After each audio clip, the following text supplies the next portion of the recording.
I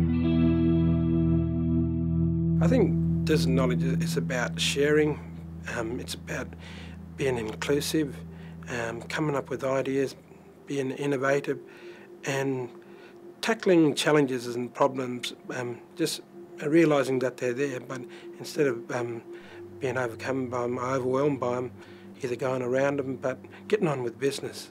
We just need to meet each other and knit together and find out that we all have similar experiences to share and similar knowledge, that maybe one has more knowledge than the other, and by creating this precinct and having the place to bring people, we'll all learn more from each other.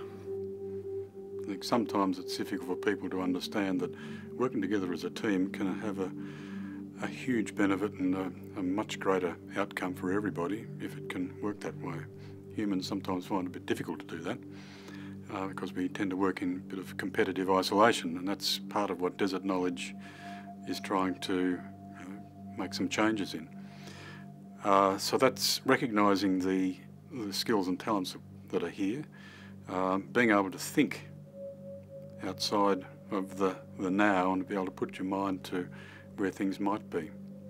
The time is ripe for desert knowledge. The time is ripe to invigorate communities across the desert and to invigorate them particularly in a knowledge era.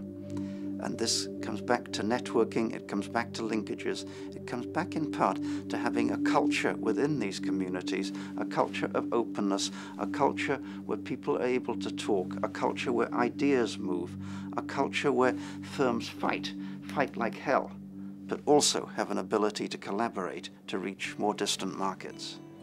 People are now looking and saying, the indigenous people here have lived and cared for this land in such a sensitive way for tens of thousands of years. And we, as the new kids on the block, the blow-ins that have come in and had settled here and called this home, we've brought with us our westernized way of doing things, our technologies, our mechanical way of ventilating, our mechanical way of growing fruits and vegetables and surviving in this climate. And I think for the first time we're actually stepping back and saying, maybe that isn't the way you need to live in this environment, and we need to be shown and exhibit how to live sensitively, to live in harmony with this climate, which obviously can sustain people, but you need to work within given parameters. Well, I think by providing opportunities for people to have decent lives, I mean, Desert Knowledge Australia is about economic and social development. I think all the evidence is clear now that if people don't have a decent future, a decent life, their culture will deteriorate. So I'm very much in the school of thought that Noel Pearson is in, that you really need biculturalism. You need a foot in the real economy as well if you're to preserve the wonderful aspects of Aboriginal culture that I would love to see preserved.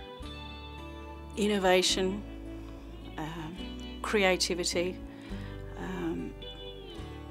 and developing networks and relationships that truly span inland Australia and in many ways links inland Australia to other parts of Australia. And I suppose that gives those people, us who live here, a voice. And I see that that's a wonderful role that Desert Knowledge takes up, providing an opportunity, I suppose, for that collective and collaborative ways of operating that's so important when you live in remote, isolated and sparsely populated areas.